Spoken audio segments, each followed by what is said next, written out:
Oke, Bu Ernest, lanjut. Saya lagi ya. Iya. Oke, bismillah.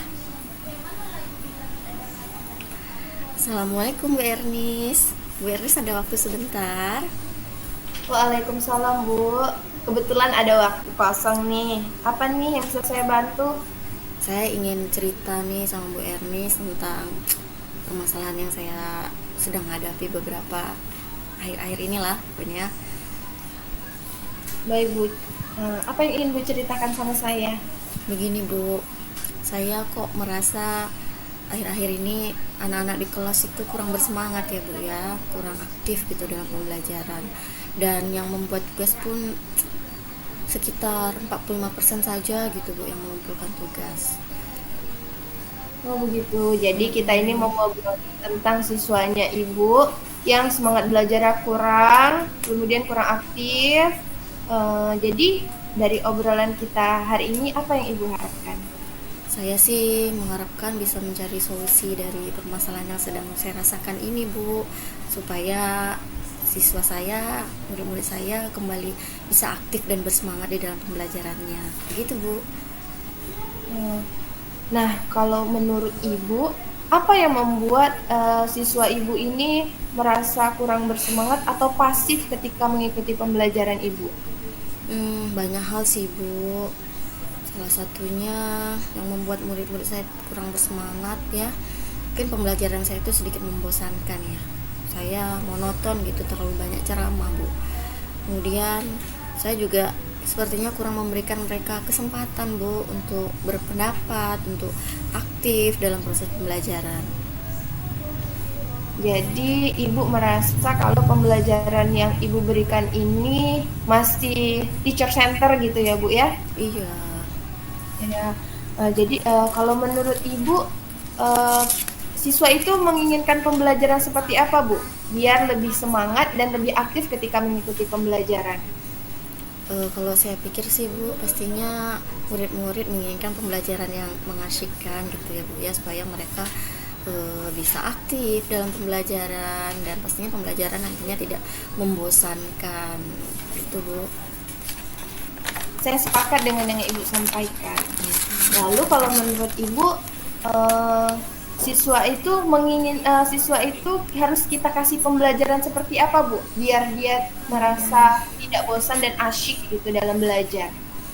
Menurut saya pembelajarannya sih harus berpusat pada murid ya Bu ya, supaya nanti anak-anak bisa aktif. Kemudian saya akan memberikan ice breaking gitu ya Bu ya, atau berupa permainan-permainan yang lebih menarik. Dan pastinya saya akan mencoba nanti berusaha untuk menyesuaikan metode pembelajaran dengan kebutuhan mereka sih Bu. Iya, benar sih saya sepakat juga, Bu.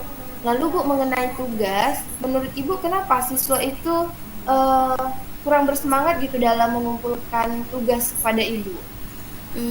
Sepertinya tugas yang saya berikan itu mungkin terlalu banyak ya Bu ya, pertanyaannya pun lumayan banyak. Dan sumber belajarnya pun kayaknya kurang bervariatif gitu Bu, kurang mengasihkan. Kalau saya boleh tahu, sumber belajar apa saja yang sering Ibu gunakan? Saya menggunakan buku yang dari perpustakaan sih Bu. Begitu. Kalau menurut Ibu, ada nggak sumber belajar lain yang bisa digunakan untuk pembelajaran Ibu di kelas? Sepertinya banyak ya Bu ya. Dari YouTube mungkin, atau dari artikel di blog, tulisan-tulisan ilmiah di internet juga kayaknya bisa ya Bu ya, atau bahkan yang sedang tren sekarang gitu seperti Iya, iya. TikTok, reel di IG juga bisa kayaknya ya Bu ya. Saya setuju sekali lah sama di pendapat Ibu ini. Saya merasa memang benar Bu, kalau misalnya Ibu menggunakan banyak variasi pembelajaran, pasti siswanya semakin aktif dan lebih bersemangat dalam mengikuti pembelajaran Ibu. Iya juga Lalu ya Bu apa ya. Iya, lalu apa rencana Ibu ke depannya untuk menyelesaikan masalah ini? Saya yang pertama akan merancang pembelajaran yang pastinya mengasihkan gitu ya, menggunakan sumber pembelajaran yang lebih bervariasi, bisa menggunakan YouTube tadi tuh, TikTok. Kemudian saya akan memberikan tugas yang tidak terlalu banyak, dan tugasnya pun saya akan sesuaikan dengan minat dan bakat murid-murid, agar mereka nantinya terkesan tuh senang gitu mengerjakan tugas, tidak terpaksa, dan bervariasi pastinya bentuk tugasnya. Mereka bisa membuat dalam bentuk drama atau video pembelajaran, pantun, ataupun berupa laporan digital mungkin ya. Wah, keren sekali ide dalam rencana Ibu. Semoga berhasil ya Ibu ya.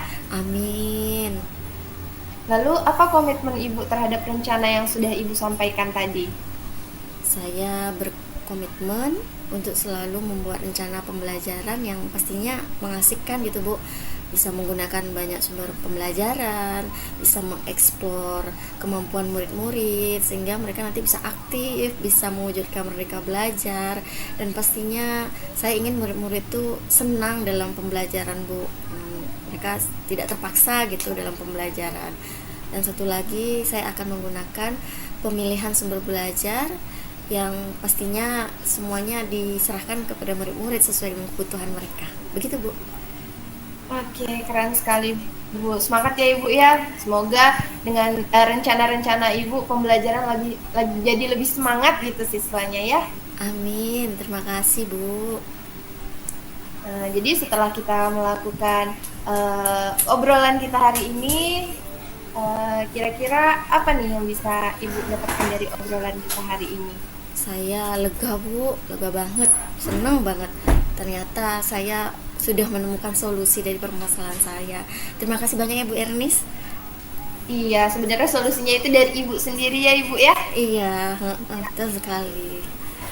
Sama-sama Oke Ibu. Bu. Oke. Sampai ketemu lagi ya Ibu ya. Iya Bu, assalamualaikum. Waalaikumsalam.